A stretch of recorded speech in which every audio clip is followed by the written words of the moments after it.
It's been a while, Chris Webber, since we talked. Welcome to the Rich Eisen Show. How are you, Chris? Hey, doing good, doing good. Good to be on your show. I still follow you on all your shows, so I feel like we're always in constant contact. Oh, I like it, Chris. I like it. I like it a lot. When it's all said and done tonight and the dust settles, do we see the Spurs or the Clippers as the 2 seed in the Western Conference, do you believe? Ooh, wow. I mean, I can't go against the Spurs. I picked the Spurs in Chicago in the beginning of the year, and I think, Popovich says all the time. We did a few of his games this year that any good team has to win on the road, and everybody's equal of winning. It seems like they really understand it. So, I think the Spurs have the better chance. Well, the Spurs, certainly in the world that I reside in for much of the year with the NFL. Many people equate the Spurs with the Patriots because Duncan is sort of their Brady, Popovich is their Belichick, and then the ownership group is the Krafts in a way. Why does it work in San Antonio in a consistent manner that it doesn't appear to be working as well anywhere else, Chris? It seems so simple in terms that we throw around, but everybody's on the same page. Let's just say, for instance, other places, other teams that realistically won't have a chance to win a championship in the next 5 years. Most of those teams are going to panic. Most of those teams are going to do things to lose credibility amongst players. Most of those teams are not going to be able to recruit and then kind of mess up their legacy as far as kind of what they're known for. And with San Antonio, in years that they've lost quietly, gone home, licked their wounds, and then come back and won. So I think what they do right is that the times that when they're losing, the times when kind of everybody forgets about them, they still continue in workmanlike fashion, while everybody else, it just turns into a circus. Start renting guys that shouldn't play. They don't have guys that are character issues. They don't have guys. They don't go for the quick hit. And so I think consistency and making up your mind in the beginning, come hell or high water, this is how we're going to do it. I think is the difference between those and others that kind of look for quick fixes. Chris Webber joining me here on the Rich Eisen Show. So you had San Antonio coming into the season, but who in the world saw Golden State winning 66 games as they are right now? How good is this team built for this I guess gauntlet they're about to run in the Western Conference or attempt to run? Well, first of all, if we talk about eras, this is one of the best eras as far as parity amongst teams, especially in the West Coast. So for them to get that many wins with this many great teams, that's incredible. Secondly, I know they have Bogut and other big fellas, but they're really undersized. And so it says that they have heart, especially with Draymond Green and other guys. It says that they have 2 scorers in Curry and 2 leaders, Curry and Thompson, that really can do it. And it says that, I'll have to be the first. I love full context. Steve Kerr inherited a great team that was prepared to take a step. But I don't know if they were prepared to take this step. Mm-hmm. And so you have to give him all the credit in the world for putting Andre Iguodala on the bench, because that hurt egos. You're coming into a new team. Do you have enough cojones to make that type of move? Would you lose the locker room? So he's done a wonderful job there. Who's your MVP, Chris? Harden. If you look at a night like last night, and I had some statistics, I think, maybe a couple of Harden's teammates have scored over 30. He doesn't have anyone to look to, and when Harden scores over 30, it's not just empty wins, or empty games. They actually win because they need him to, and not because of Dwight Howard being out, but because without him, they would not be in the playoffs. And I'm just going to go with Harden, and because Thompson is so good. If you saw the night he had last night, but I still believe that if you put names in a hat, that you couldn't go wrong. Also, I'd just like to say, I include myself in this. We take LeBron for granted, and I'm not like a bandwagon guy, but if you really think the team that he was on last year probably won't make the playoffs. Yep. That's incredible. That shows, MVP in itself. Yeah, and he's sitting there as the 2 seed for the Cavs right now behind Atlanta, which is the other 60-win team in the NBA right now. Yeah. How do you think it's gonna come down to Atlanta and Cleveland on TNT for the Eastern Conference Finals, or do you think someone might be sneaking in that Chicago has a shot, that Wall might catch fire. What do you think, Chris? Yeah, the only teams I really could say that I believe in on the East Coast are Chicago and Cleveland. And I think that Cleveland's going to have to prove themselves with the young coach's first time in the playoffs. How will this chemistry work? I don't like the way Love's kind of been treated and handled in all of this. So, winning, everything goes well. But if you lose a tough game, how is that going to handle? And I think that, I've been in these positions before, Atlanta's earned our right to believe in them and during the regular season, but not necessarily during the off season.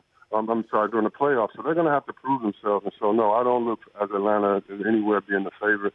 I think you got to go through Chicago, through Cleveland, and also don't forget about Toronto. So, no, I think those three are the favorite to me to go ahead of Atlanta. All right, Chris. In the NFL, there's been a lot of basketball players that have done very well at tight end. Jimmy Graham, Antonio Gates, Julius Thomas just got a big contract. Did you ever think about putting on a helmet and pads, Chris, back in the country day in Detroit? First of all, I'm glad we get to talk some football. We know we lost Sue, and that's big, but I'm a Lions fan. We will win the Super Bowl before I die.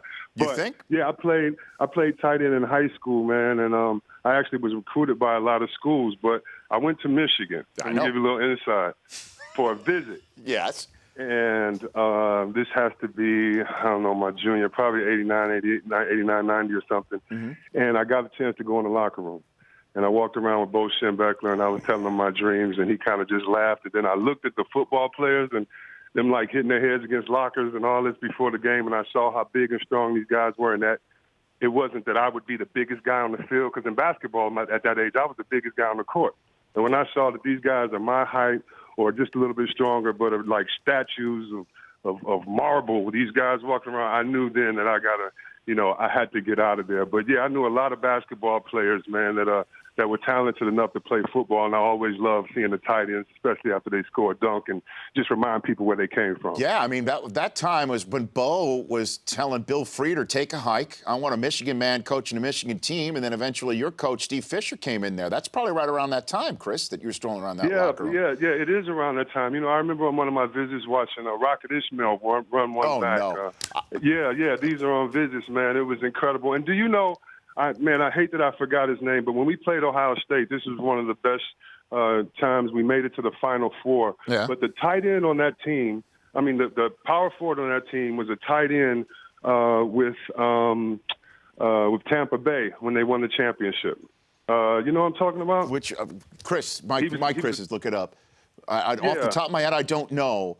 But I was while we're looking that up, Chris, I was a Michigan Daily columnist sitting on the 50-yard line in the Michigan Stadium press box the day that Rocket Ismail ran back both of them, the kickoffs to start the first and second half to beat Michigan. When was that? What year? When was that? That was 1989, the fall of '89. I graduated in 1990. It ruined the season right on the spot.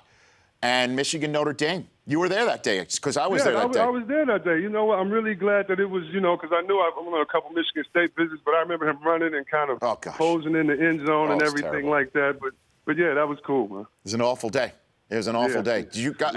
I'm looking at my Chris Command Center. Do you know which Ohio State player that Chris The internet refers to? seems to be working awfully slow today, Rich. Uh-oh. Well, we'll find that out for you, Chris. All right. Let's find out. So are you still locked in with Jim Harbaugh and the current Michigan team? Are you still? You know what? I'm a big Jim Harbaugh fan. When we didn't give him the job the first time, I was very disappointed. And so, I knew Bo Schembechler very well. And so I know what he thinks about people that went to the University of Michigan. And so, anytime you see people looking for the answer everywhere outside of your own, sometimes, you question that. But I'm just happy that, he's back. San Francisco, besides Detroit, was my favorite football team watching them. And Stanford, I loved them there. So he's going to bring it back to me. And the Lions, you think Stafford's the guy? You think Stafford is a guy, Chris Webber, that can actually lead this team with Calvin Johnson to the promised land minus Sue? You think that's possible, Chris? I do. I'm hurt that we don't have Sue anymore, but I do. I think we still have enough offensive weapons, and I'm confident in our coaching staff. You know, they had Peyton Manning. They worked with him before, and I think what we needed was discipline. And I think that discipline in the off season and during the season, I think that's going to get us some games that we used to get. You know, not only am I used to being 0-16, I'm used to starting off 6-2 and ending up 8-8 and things like that. So we've never been really able to sustain it besides the last couple of years. So, you know, I think we're going to have to change the way that we play. We can't, you know, keep throwing it on 3rd and 1, the bomb and things like that. But, yeah, I'm confident, man. Lions forever. Restore the roar. That's our theme, just in case you didn't know, baby. Oh, no, I know the Honolulu Blue. I work with Mariucci, Chris. I know all about Bring that. back Wayne Font. Yes. He might be available. By the way, I believe Ricky Dudley is the player that you're referring to. That was his name, and he was so strong, and he played with that team with Chris Jensen and Lawrence Funderburk, those guys. And I remember thinking, man, he's not that great of a basketball player where he's going to go to the league. And I remember him saying, you know, football, and that's where it's at. And I just remember thinking at that time, I just couldn't block. I'm not that strong. And so I was happy to see guys like that, you know, definitely play multi-sports and make it to the league. Chris, come back during the playoffs. Can we have you back on during the playoffs? Oh, man, anytime, definitely. I got you. Good to have you on. You take care of yourself, Chris. All right, thanks a lot. That's Chris Webber, at Hey, Real thanks a lot, Chris Chris. Webber on Twitter. The Rich Eisen Show, weekdays at noon Eastern. On Audience.